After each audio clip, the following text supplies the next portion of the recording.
هل لك سر عند الله بينك أنت وبين الله؟ هل لك صدقات تخفى لا يعلمها إلا الله؟ قصص لا تكشف إلا بكتابها حين ترى الله.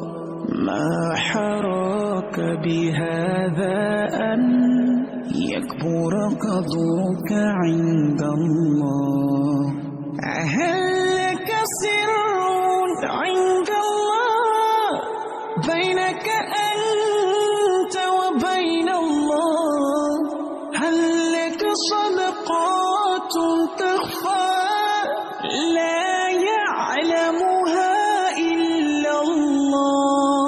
قصص لا تكشف إلا بكتابك حين ترى الله. ما حراك بهذا أن يكبر قدرك